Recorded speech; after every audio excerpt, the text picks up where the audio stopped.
Mesdames, messieurs, bonsoir, j'espère que vous allez tous bien. On se retrouve pour une vidéo pour voir les différents travails de sol qu'on peut avoir dans Farming Simulator 25. Il va falloir aussi que vous compreniez les petites subtilités de chaque outil. Donc dans les catégories travail de sol, vous retrouverez des charrues, des cultivateurs, des déchômeurs à disque, des aires rotatives, des sous-soleuses, la machine à bêcher, la ramasseuse de pierres et bien sûr des broyeurs. Alors la ramasseuse de pierres c'est pour ramasser les cailloux, j'ai pas besoin de vous l'expliquer. Pour le broyeur, je vous invite à retourner voir la vidéo sur le paillis. J'explique tout en fait, c'est juste pour déposer le paillis dans certaines conditions. La vidéo devrait s'afficher juste au-dessus, gardez-la en favori, elle peut vous servir. Donc pour commencer cette première catégorie, nous avons tout simplement le labour. Pour commencer cette première catégorie, je vais vous montrer un peu les charrues, à quoi elles servent et pourquoi on fait ce travail-là. Pour tout ce qui est mauvaises herbes avec certains outils, on verra ça en fin de vidéo quand j'avancerai le temps et on verra quel outil sert à pas avoir justement de mauvaises herbes quand on commence à travailler le sol. Donc sur n'importe quelle charrue, vous allez vous retrouver à une texture comme ça avec un déposage de cailloux. On va regarder un peu le PDA et on va essayer de comprendre ce qui se passe. Alors oui, petite subtilité du champ, je tiens à vous prévenir, il n'y a pas eu de débris ni de paillis de fait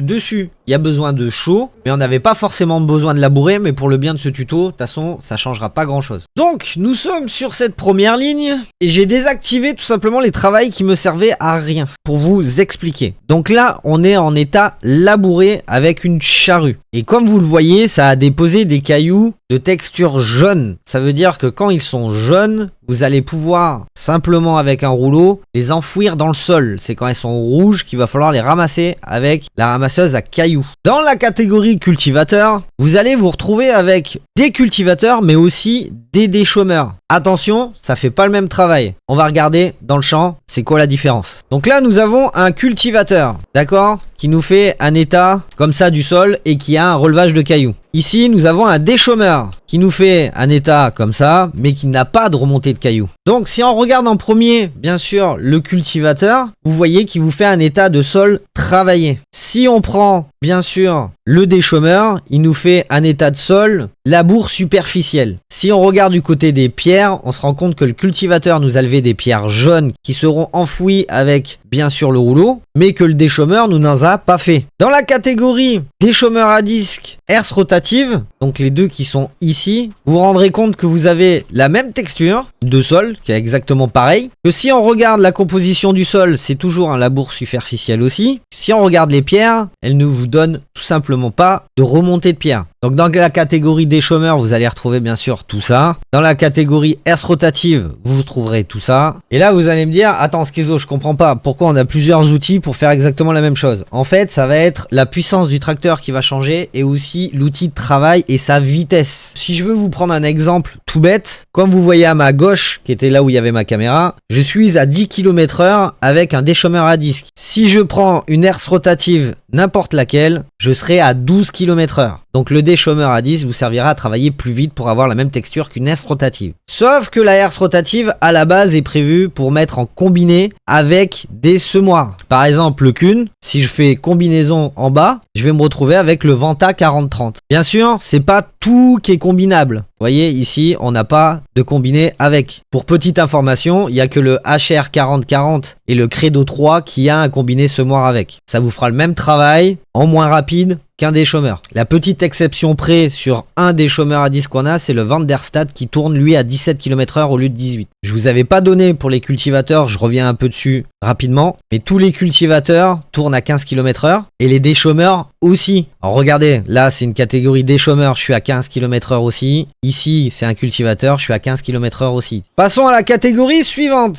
les sous-soleuses. Deux types de sous-soleuses. Une sous-soleuse comme ça, et moi j'appelle ça plutôt pas une sous-soleuse mais un décompacteur. Certains d'entre vous comprendront la nuance. Donc la texture vous donne des cailloux comme vous voyez, mais attention, pas n'importe quel caillou. On va regarder sur le PDA et vous voyez qu'il y a des catégories orange en sous-soleuse et des catégories rouges en décompacteur. Ce qui veut dire qu'attention, le plombeur ne pourra pas forcément le prendre, surtout dans la catégorie rouge. Et dans la façon de travailler, vous n'êtes pas du tout pareil non plus. La sous-soleuse fera un labour superficiel, ce que j'appelle un décompacteur fera bien sûr un sol travaillé, un peu comme le deuxième que je vous ai présenté. À la différence que là, vous êtes en jaune, ici, vous êtes en rouge. Donc quand on regarde dans le menu, tout est classé en sous-soleuse. Sauf que vous voyez une petite différence pour ici. La sous-soleuse sert à préparer les champs et à être semencée. Elle remplace la charrue. Donc attention de ne pas vous faire piéger. Parce que si je regarde, ici c'est écrit sous-soleuse. La sous-soleuse sert à préparer les champs et à être ressemencée. Elle remplace la charrue. Mais dans la catégorie décompacteur, c'est pareil. Et c'est toujours dans la catégorie, je veux dire sous-soleuse. Et c'est toujours dans la catégorie sous-soleuse. Et il l'appelle toujours sous-soleuse alors que c'est un décompacteur. Et que ça produit pas le même type de pierre. Donc pour vos champs, je vous conseille soit le décompacteur pour aller plus vite. Mais on verra ça après. Et d'ailleurs, entre le décompacteur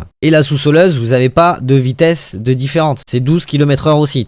Dans la catégorie machine à bêcher, vous serez à 8 km/h. Elle vous fera des pierres de grosse capacité, donc en rouge. Et elle vous fera une texture de sol comme celle-ci. Et si on regarde, c'est une zone travaillée dans le champ. Ça sera marqué travaillé. Là, je suis revenu sur un labour. C'était pour fermer la catégorie, pour bien vous montrer la différence. Maintenant, il y a une petite subtilité à tous ces équipements. Il y a certains de ces équipements qui vont empêcher la mauvaise herbe, justement, de pousser. Donc je vais avancer le temps, je vais essayer d'avoir des mauvaises herbes et on va regarder ça tout de suite. Donc pour les essais, je vais être obligé tout simplement de virer la croissance saisonnière. Ce qu'il va falloir que je ressème pour vous montrer la différence entre chaque travail de sol. Là où bien sûr la culture va repousser avec de la mauvaise herbe et là où la culture ne va pas repousser avec de la mauvaise herbe. Donc bien sûr je vais prendre un semoir qui est ce qu'on appelle indirect. Et ça je vous l'expliquerai dans une prochaine vidéo. Qui va me servir à ressemer le champ sans retravailler le sol. Donc comme vous voyez, je ne sème pas le sol du tout, j'enlève même pas la mauvaise herbe, je fais rien du tout. Donc ce qu'on va faire, c'est qu'on va passer en ligne droite sur les cultures, je vais faire 2 allers-retours, on va avancer le temps et on va regarder comment ça se passe pour les mauvaises herbes. Donc si on regarde le PDA, vous voyez que c'est en croissance en cours. J'ai bien fait la moitié du champ. Ce que je vais faire, c'est que je vais le plomber ce champ-là. Donc je vais passer un coup de rouleau dessus. Comme ça nous permettra de repérer, en enlevant les mauvaises herbes, quels cailloux vont disparaître. Donc bien sûr, ils sont dans la catégorie rouleau. Et là, je vais passer le rouleau sur toute la longueur. Voilà, c'est fait. Si je regarde le PDA sur toute la largeur là, on se rend compte que c'est que les pierres jaunes qui sont parties. Les oranges et les rouges ne sont pas partis. Donc, conclusion, attention quand vous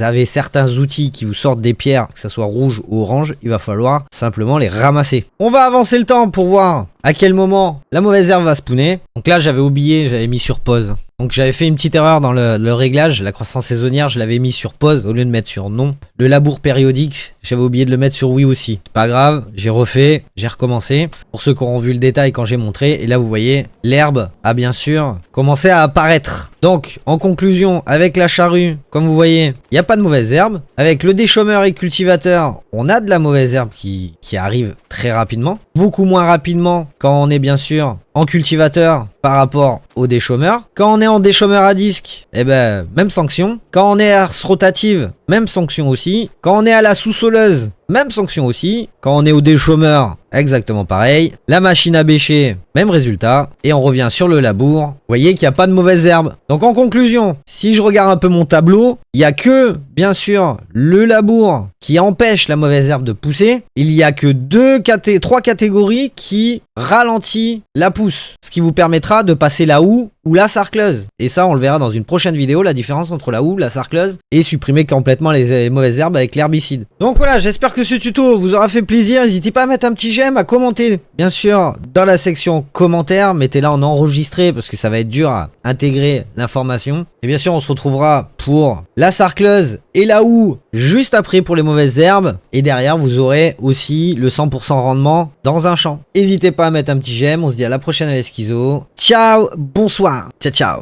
Hey, c'est Schizo, le pro du tuto, des astuces sans l'or pour un farm et plus fort console, PC, peu importe l'écran. Avec Schizofab, tu deviens un vrai gagnant.